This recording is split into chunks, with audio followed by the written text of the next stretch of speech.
Hello dear students, मैं doctor Jitendra Kumar आप सभी का स्वागत करता हूं हरियाणा एजुसेट चैनल की ऑनलाइन क्लासेस में। Today we will discuss class 11th biology chapter 9 biomolecules part 4। It is very important from examination point of view because in this part question and answers are also discussed. Earlier we have already discussed about concepts of biomicromolecules, biomacromolecules and enzymes. Now let's start. आज के lecture के objectives हैं recapitulate important points related to biomicromolecules and biomacromolecules. Solve the questions based on biomolecules. बच्चों, इस lecture द्वारा हम आज बायोमाइक्रोमोलिक्यूल्स और बायोमैक्रोमोलिक्यूल्स से संबंधित महत्वपूर्ण बिंदुओं पर चर्चा करेंगे तथा साथ ही साथ हम इनसे रिलेटेड क्वेश्चन आंसर्स भी डिस्कस करेंगे। आइए कुछ की पॉइंट्स देखते हैं। The elemental composition of living tissues and non-living matter appear also to be similar when analyzed qualitatively. All the elements present in a sample of earth crust are also present in a sample of living tissue. बच्चों, सभी living organisms और non living matter जैसे मिट्टी, same elements जैसे hydrogen, carbon, oxygen, nitrogen, sulphur आदि से मिलकर बने होते हैं, परंतु इनकी मात्रा लिविंग टिश्यू और नॉन लिविंग मैटर में अलग अलग होती है। Question number 1, which 3 elements are present relatively abundant in living system as compared to inanimate matter? Answer: carbon, hydrogen and oxygen is relatively abundant in living systems as compared to inanimate matter. Carbon, hydrogen और oxygen living system में अधिक मात्रा में पाए जाते हैं। आप इस टेबल में देख सकते हैं कि कार्बन, हाइड्रोजन और ऑक्सीजन ह्यूमन बॉडी में अर्थ क्रस्ट के अपेक्षा काफ़ी अधिक मात्रा में प्रेजेंट हैं। नेक्स्ट इम्पोर्टेंट पॉइंट्स हैं, living organisms have both organic compounds and inorganic compounds and elements. Most abundant chemical in living organisms is water. Percentage of water in living beings usually in animals is about the 60 to 70%। Dear students, सभी जीवों में organic compounds या कार्बनिक यौगिक और inorganic compounds and elements या हम कह सकते हैं अकार्बनिक यौगिक और तत्व पाए जाते हैं। जीवों में सबसे अधिक मात्रा में पाया जाने वाला केमिकल वाटर या जल होता है। जंतुओं के शरीर में 60% से 70% तक वाटर मिलता है। Question number 2, which inorganic elements and compounds are present in living organisms? As shown in table, inorganic elements like sodium, potassium, calcium, magnesium and inorganic compounds like water, sodium chloride, calcium carbonate, phosphate and sulfate are present in living organisms. बच्चों, जीवों में sodium, potassium, calcium, magnesium जैसे अकार्बनिक तत्व पाए जाते हैं तथा साथ ही साथ वाटर या जल, sodium chloride, calcium carbonate, phosphate और सल्फेट जैसे अकार्बनिक यौगिक भी मिलते हैं। Key points are the carbon-based compounds that are produced by organisms and are essential to a biological process are called biomolecules. Biomolecules include proteins, lipids, carbohydrates, nucleic acids etcetera. बच्चों, जीवों द्वारा बनाए जाने वाले कार्बनिक यौगिक जैविक प्रक्रियाओं में बहुत आवश्यक होते हैं। इन्हें हम बायोमोलिक्यूल्स कहते हैं। बायोमोलिक्यूल्स के उदाहरण हैं जैसे प्रोटीन्स, लिपिड्स, कार्बोहाइड्रेट्स एट्सेट्रा। इनके अलावा amino acids, glucose, nucleotides, fatty acids ये भी बायोमोलिक्यूल्स के ही उदाहरण हैं। Question number 3, differentiate between micromolecules and biomacromolecules. Answer, compounds which have molecular weights less than 1000 Dalton are usually referred to as micromolecules or simply biomolecules, while polymers having molecular weight 10,000 Dalton or above are called macromolecules or biomacromolecules। बच्चों, जिन यौगिकों का molecular weight 1000 Dalton से कम होता है उन्हें हम micromolecules या simply biomolecules कहते हैं, जबकि ऐसे पॉलीमर्स या कंपाउंड्स जिनका मोलिकुलर वेट 10,000 डाल्टन या उससे अधिक होता है उन्हें हम मैक्रोमोलिक्यूल्स या बायोमैक्रोमोलिक्यूल्स कहते हैं। Question number 4, what do you mean bye acid soluble pool and acid insoluble fraction? Answer, acid soluble pool is the fraction of the cell's components which are soluble in trichloroacetic acid, while acid insoluble fraction is the fraction of the cell's components which are insoluble in acid. Biomacromolecules like proteins, nucleic acids and polysaccharides and lipids are found in the acid insoluble fraction. Dear students, living tissue का chemical composition analysis करने के लिए हम tissue को trichloroacetic acid में grind करते हैं तथा प्राप्त स्लरी को चीज क्लॉथ या कॉटन की मदद से छान लेते हैं। इससे हमें 2 फ्रैक्शंस मिलते हैं।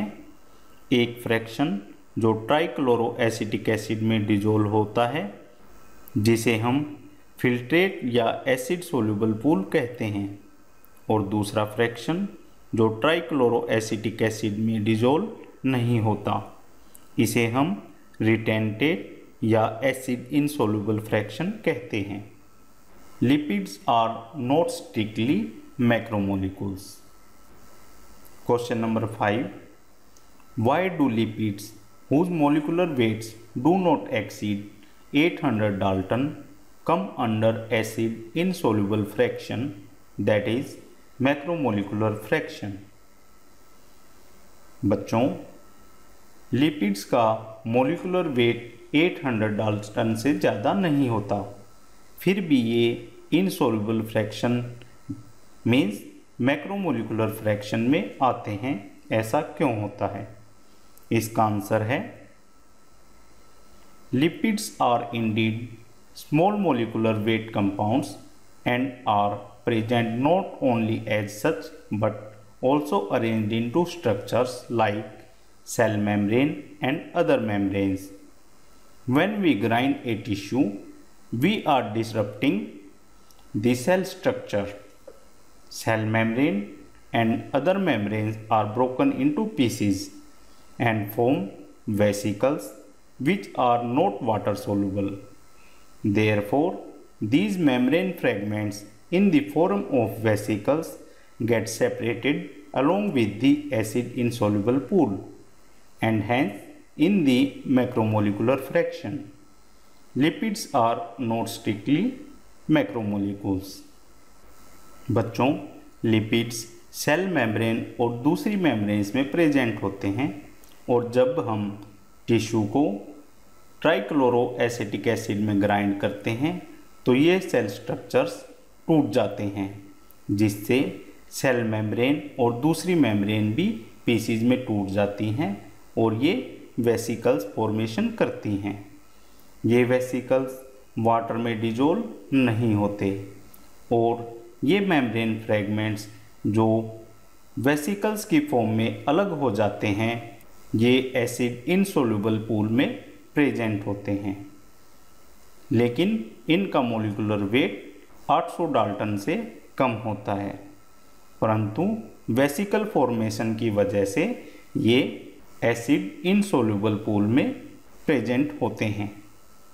Next key points are amino acids are organic compounds containing an amino group and an acidic group as substituents on the same carbon, that is the alpha carbon. Hence they are called alpha amino acids. In proteins 21 types of amino acids are found. Amino acids ऐसे organic compounds होते हैं जिनमें amino group तथा carboxylic acid group एक ही carbon से जुड़े होते हैं, जिसे अल्फा कार्बन कहते हैं। प्रोटीन्स 21 प्रकार के एमिनो एसिड से मिलकर बने होते हैं। Question number 6, describe the general structure of an amino acid with the help of a diagram. Answer, जैसा कि आप इस डायग्राम में देख सकते हैं कि अल्फा कार्बन एमिनो व कार्बोक्सिलिक एसिड ग्रुप से जुड़ा है।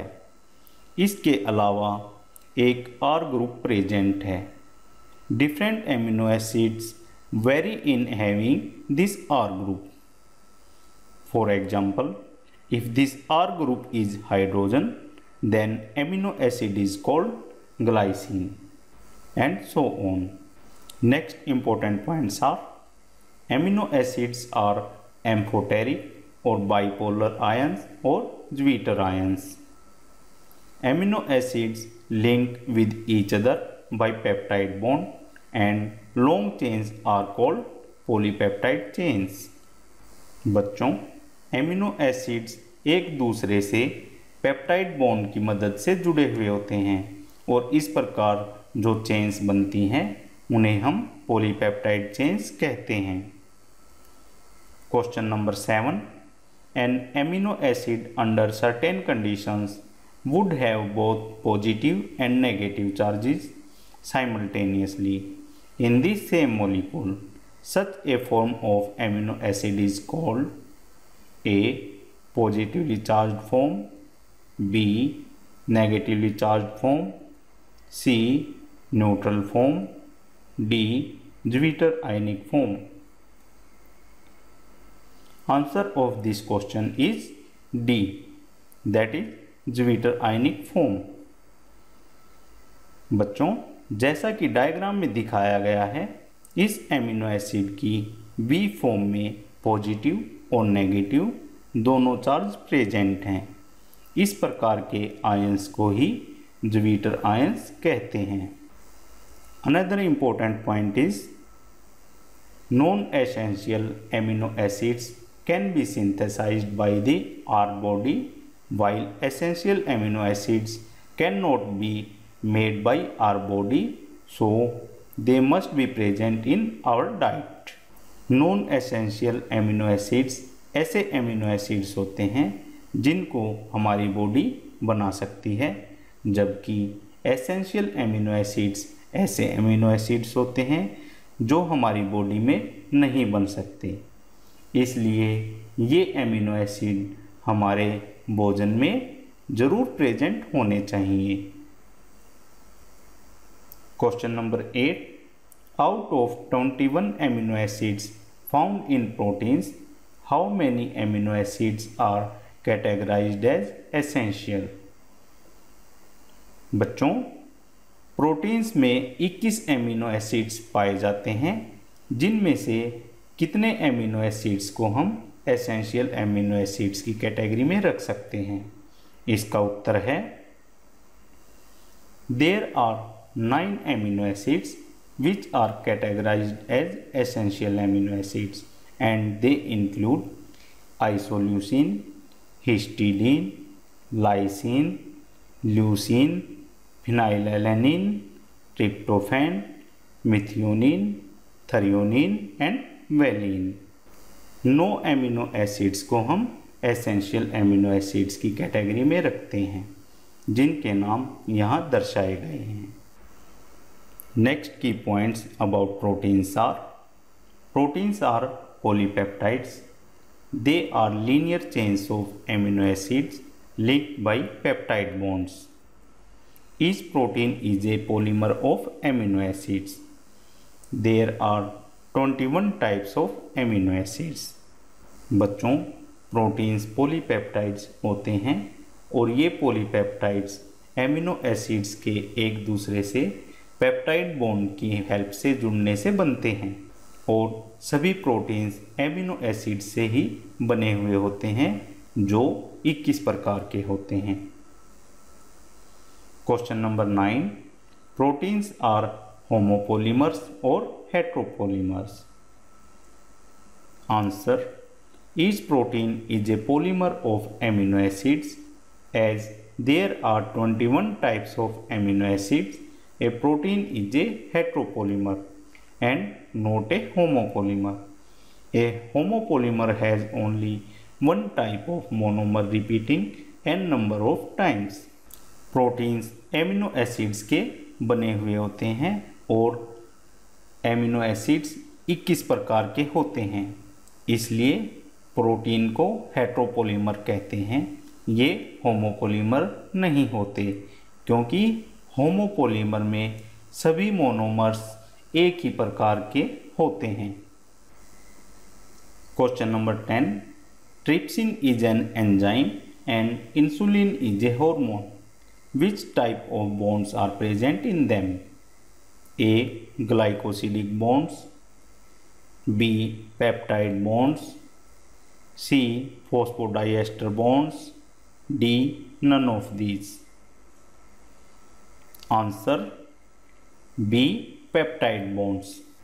Trypsin and insulin both are proteins and made up of amino acids. Amino acids are linked to each other by peptide bonds. Dear students, trypsin और insulin दोनों ही protein के बने हुए हैं, और प्रोटीन्स में एमिनो एसिड्स एक दूसरे से पेप्टाइड बॉन्ड की हेल्प से जुड़े हुए होते हैं, इसलिए इस क्वेश्चन का आंसर होगा B, peptide bonds. Question number 11, which is the most abundant protein in animal world? Answer, collagen is the most abundant protein in the animal world and it accounts for around 30% of the total protein content of the human body, providing strength, integrity and structure. बच्चों, animals में सबसे ज़्यादा मात्रा में पाया जाने वाला protein collagen होता है, जो कि मानव शरीर में भी कुल प्रोटीन का लगभग 30% होता है, और ये हमें स्ट्रेंथ, इंटेग्रिटी और स्ट्रक्चर प्रोवाइड करता है. Question number 12, which is the most abundant protein in the whole of the biosphere? Answer, ribulose, bisphosphate carboxylase oxygenase और rubisco is the most abundant protein in the whole of the biosphere. बच्चों, इस question में जैवमंडल में सबसे अधिक मात्रा में पाए जाने वाले प्रोटीन के बारे में पूछा है, और इसका उत्तर होता है रूबिस्को. रूबिस्को एक ऐसा प्रोटीन है जो एक एंजाइम है, जो पौधों को फोटोसिंथेसिस या प्रकाश संश्लेषण में मदद करता है.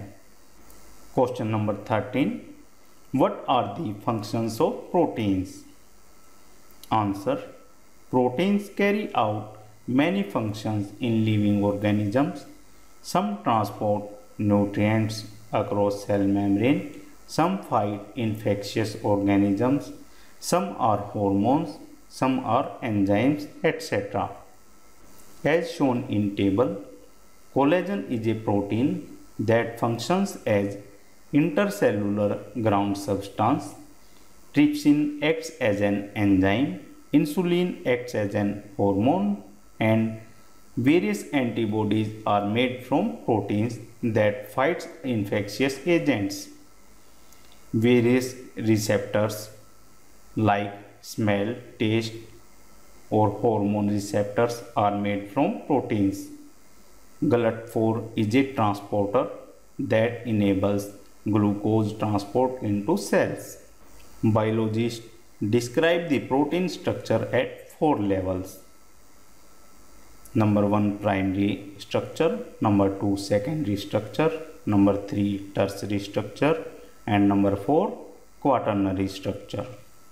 प्रोटीन स्ट्रक्चर को 4 लेवल पे डिस्क्राइब किया जा सकता है और ये होते हैं primary structure, secondary structure, tertiary structure और quaternary structure. Question number 14. A new drug is developed which selectively cleaves covalent bonds between two sulfur atoms of non-adjacent amino acids in a polypeptide chain. Which level of protein structure in affected molecules would be most directly affected by the drug? इस question में बच्चों पूछा गया है एक ऐसी drug develop की गई है जो सेलेक्टिवली सल्फर एटम्स के बीच के कोवलेंट बॉन्ड्स को तोड़ती है. इससे प्रोटीन के कौन से लेवल के स्ट्रक्चर अफेक्ट होंगे?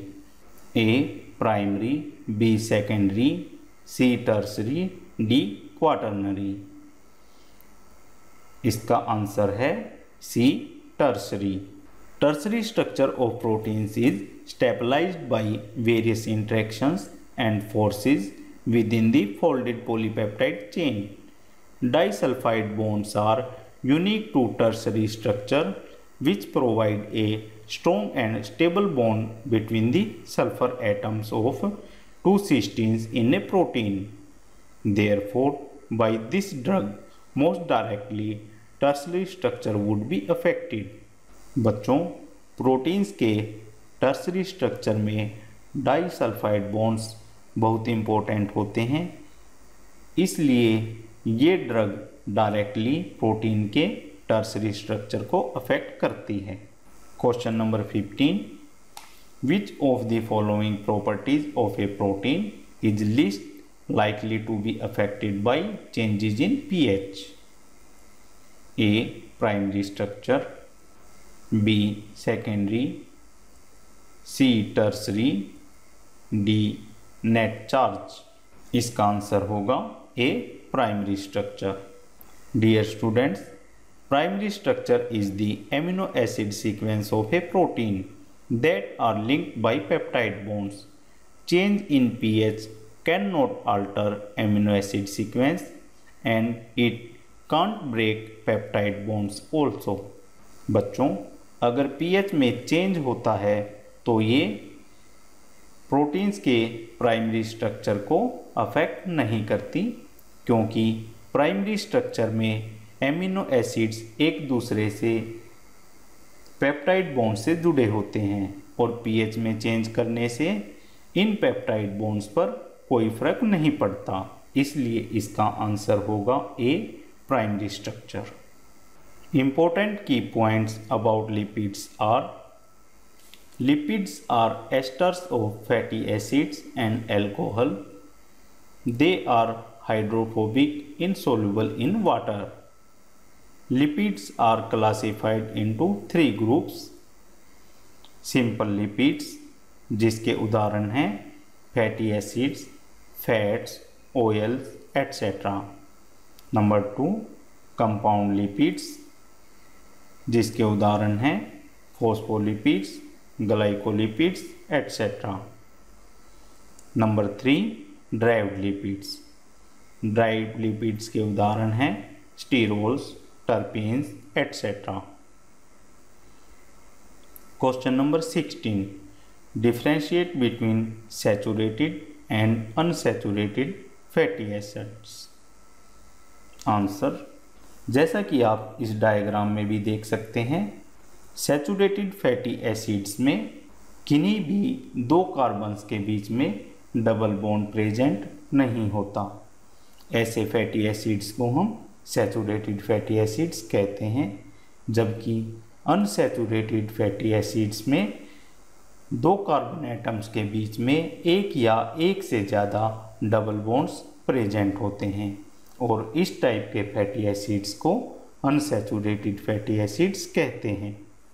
Question number 17, what do you mean by phospholipids, give an example. Answer, some lipids have phosphorus and phosphorylated organic compound in them. These are phospholipids.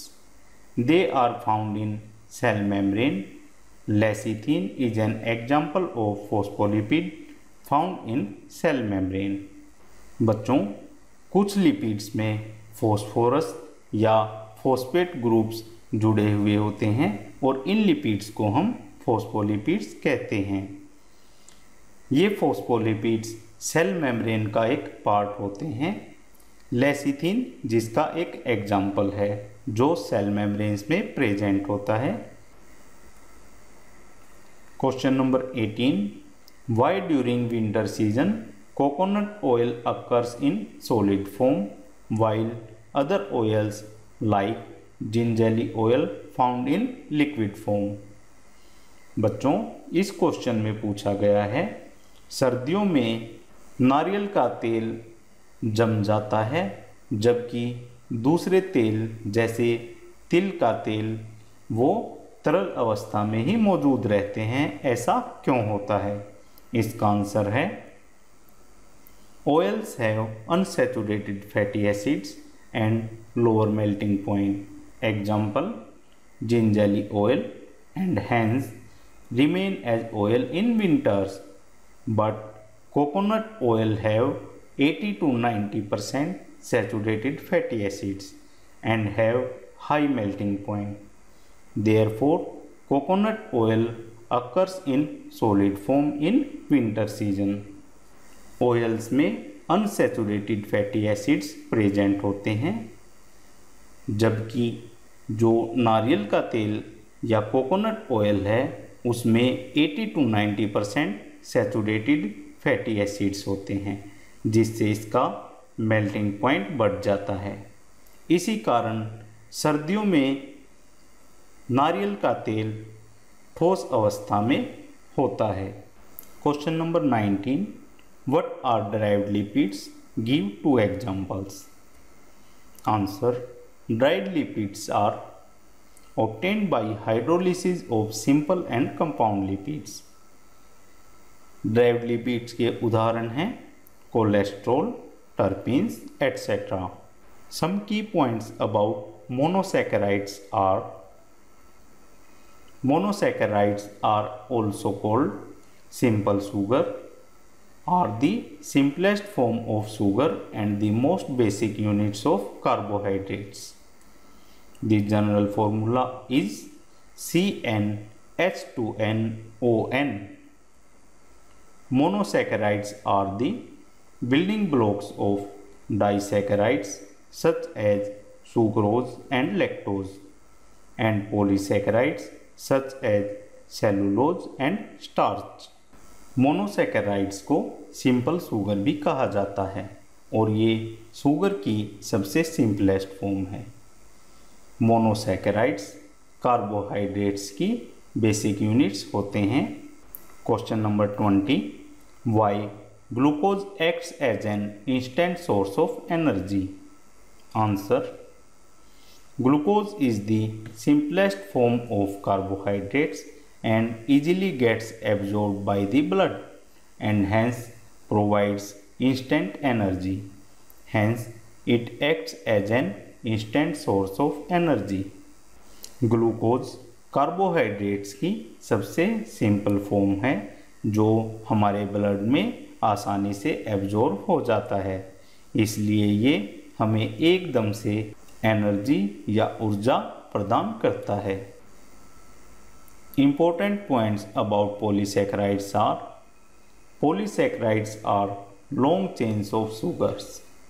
They are threads containing different monosaccharides as building blocks. Polysaccharides में sugars एक दूसरे से जुड़ी हुई होती हैं और ये sugars monosaccharides होती हैं जो किसी polysaccharides के building blocks बनाती हैं। In a polysaccharide, the individual monosaccharides are linked by a glycosidic bond. This bond is formed by dehydration.